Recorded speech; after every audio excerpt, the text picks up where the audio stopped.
بسم اللہ الرحمن الرحیم۔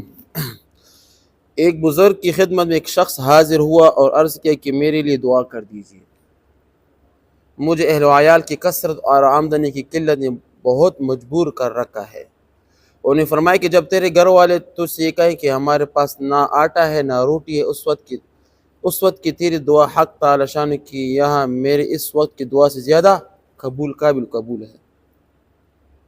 شیخ نے یہ بالکل صحیح فرمایا، لوگوں کو آقا سے مانگنے کی قدر نہیں ہے۔ آقا سے کیا مراد ہے؟ اللہ پاک، ٹھیک ہے؟ نہ اس کی وقعت قلوب میں ہے، اس کریم کی یہاں تڑپ کے مانگنے کی بڑی قدر ہے، اور مضطر کی دعا خصوصیت سے قبول ہوتی ہے۔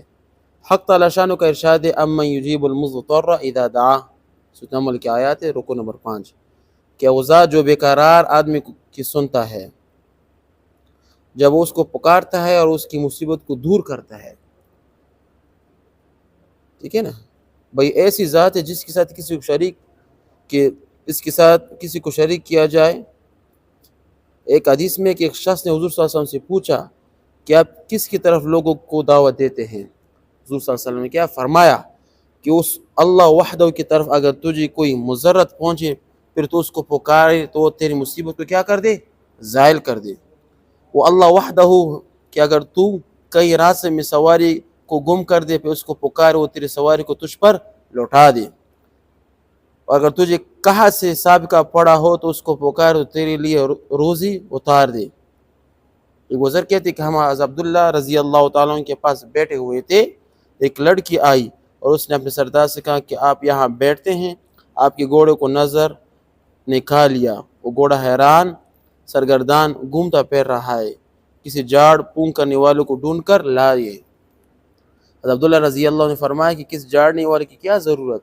اس کے ناک کے دانے سوراخ میں 4 مرتبہ بائیں میں 3 مرتبہ یہ دعا پڑھ کر پھونک مارا۔ کون سا؟ لا بأس اذ اذهب البأس رب الناس اشف انت الشافی لا یکشف الضر الا انت۔ یہ بڑی عجیب مضبوط دعا ہے۔ یہ اس نے دائیں طرف 4 مرتبہ اور بائیں طرف 3 مرتبہ کر دیا، ٹھیک ہے؟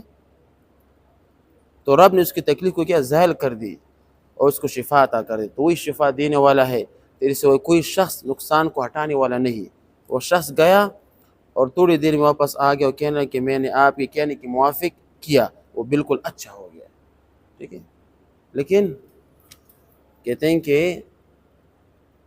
اس کے لیے زبان بھی چاہیے نا۔ ہمارے کہنے میں صحابہ کرام کے کہنے میں زمین آسمان کا فرق ہے، ٹھیک ہے؟ یہ زبان بھی اس کہنے کی کیا قابل قدر ہو۔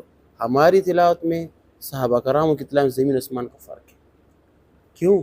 وہ ایسے مقام تک پہنچے تھے کہ وہ جب زبان سے جو بھی نکالتے ڈائریکٹ قبول ہو جاتے۔ ہمارا مقام نہیں، مرتبہ نہیں، ہم اللہ کو پہنچے ہوئے نہیں ہیں، ہم اللہ پاک کی قدر میں نہیں، اللہ پاک ہم سے بھول گیا ہے۔ پورا دن، پورا ہفتہ، پورا مہینہ، پورا سال گزر جاتا ہے، ہمیں اللہ پاک کی یاد نہیں ہوتی کہ اللہ پاک ہے کہ نہیں۔ آج کل یہ لوگ یہ قائل بھی نہیں کہ اللہ پاک کی ذات موجود ہے کہ نہیں، تو پھر کب یہ زبان اثر کرے گی؟ ان لوگوں کی زبان میں اثر تھا اس لیے دعا قبول ہوئی، ٹھیک ہے؟ یہ بات خوب اچھی طرح اپنے دل میں جما لینا چاہیے، اور جتنے زیادہ دل میں یہ پختہ ہو جائے کہ اتنی ہی دین اور دنیا میں کام آنے والے بات ہے کہ نفع و نقصان صرف اس پاک ذات وحدہ لا شریک کے قبضے میں ہے۔ اس بات کو دل میں اپنے جما کر رکھنا ہے، اور دل پر اس کو تسلط بھی کرنا ہے، دل کو اس پر راضی بھی کرنا ہے کہ جو بھی مجھے نقصان پہنچتا ہے، جو بھی مجھے تکلیف پہنچتی ہے، جو بھی مجھے فائدہ پہنچا وہ وحدہ لا شریک کے کیا ہوتا ہے؟ موافق ہوتے ہیں، اس کی مرضی کی موافق ہوتا ہے، ٹھیک ہے؟ اس سے اپنے حاجات طلب کرنا چاہیے، ٹھیک ہے؟ اسی کی طرف ہر مسلم میں متوجہ ہونا چاہیے۔ ساری دنیا کی قلوب کیا ہے؟ اسی کتابیں ہیں۔